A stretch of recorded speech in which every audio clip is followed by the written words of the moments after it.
Hello student, how are you? I hope you are fine. Now I am going to start 4th class SST chapter 7 agriculture. In this chapter we discuss different types of food grain grow in India. Now tea. Tea is an important plantation crop that fetches us a lot of foreign exchanges. Plantation crop में चाय जो है विदेशी विनिमय प्राप्त करने के लिए बहुत बड़ी साधन है, महत्वपूर्ण साधन है. It requires heavy rainfall but at the same time water logging is harmful.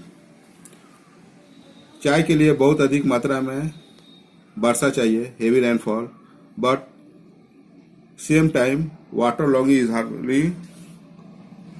Same time में उसी समय वाटर लॉगिंग के कारण पीपुल्स को बहुत हार्मफुल सहना पड़ता है.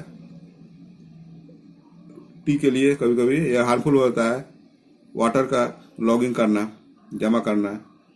So it grows well in hill slopes with high annual rainfall. इसलिए पहाड़ी स्लोप पर यह अच्छी तरह से ग्रो करता है. टी जो अच्छी तरह ग्रो करता है क्योंकि यहाँ पर एनुअल रेनफॉल बहुत अधिक होता है. इसका एनुअल रेनफॉल का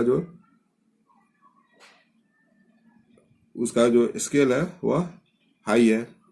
सो tea is cultivated in Assam, Darjeeling and in the Nilgiri. चाय की खेती असम, दार्जिलिंग और नीलगिरी में होती है. 6. Coffee is another important plantation crop.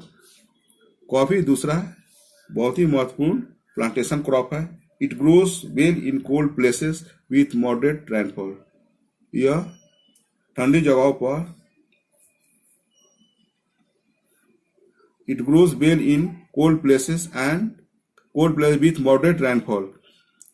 यहाँ पर कॉफी की खेती ठंडे स्थानों पर होती है यहाँ पर रेनफॉल, वर्षा जो होती है मॉडरेट होती है.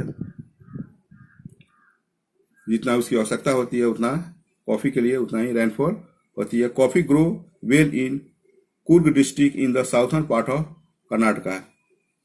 कॉफी अच्छी तरह ग्रो करती है, अच्छी तरह उगती है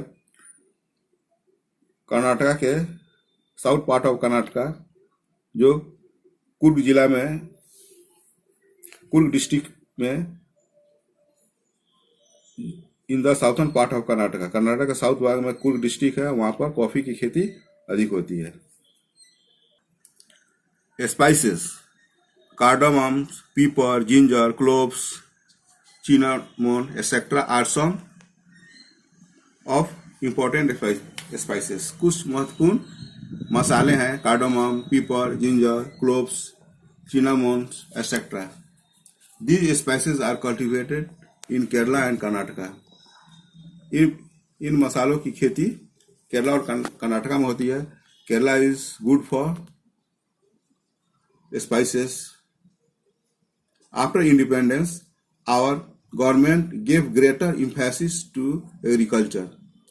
स्वतंत्रता के बाद हमारी सरकार जो है वह खेती के लिए बहुत ही अधिक प्रोत्साहित की है.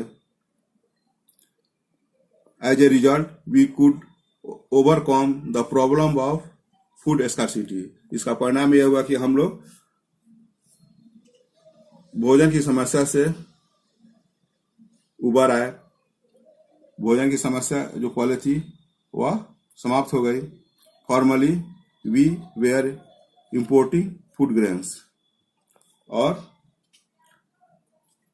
पहले की तरह हम लोग जो है फूड ग्रेन जो विदेशों से मंगाया जाता था, इंपोर्ट करते थे, उसकी समस्या खत्म हो गया.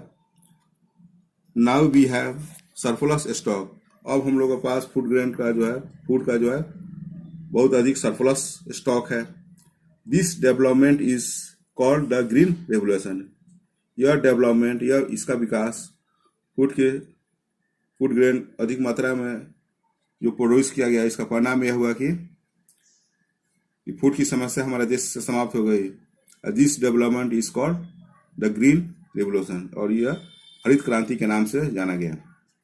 This was possible because of many factors. यह तभी संभव हुआ, इसके बहुत सारे फैक्टर्स थे। बेटर इरिगेशन फैसिलिटीज, अच्छी तरह सिंचाई की सुविधा। यूज ऑफ फर्टिलाइजर्स, खादों का उपयोग। यूज ऑफ बेटर सीड, अच्छी किस्म के बीजों के उपयोग से। साइंटिफिक मेथड्स ऑफ फार्मिंग, वैज्ञानिक ढंग से खेती करने के कारण। क्रॉप रोटेशन के अंतर्गत अदला बदला करके फसल को लगाना, यानी कि एक फसल लगाने के बाद उस फसल को चेंज करके उसके जगह पर दूसरे मौसम का फसल लगाया जाता था। And mixed farming are the important factor for the development of agriculture. और मिक्स फार्मिंग जो था वह इम्पोर्टेंट फैक्टर था जो एग्रीकल्चर के डेवलपमेंट में बहुत ही हेल्प किया, जिससे खेती का विकास हुआ। Though we have made great progress in the quantity of food production. यह सब जो है बहुत बड़ी मात्रा में इसका प्रोग्रेस हुआ। फूड का प्रोडक्शन करने में, बहुत बड़ी मात्रा में फूड का प्रोडक्शन करने के लिए we have to make progress in the food. We have to make progress in the quantity of food.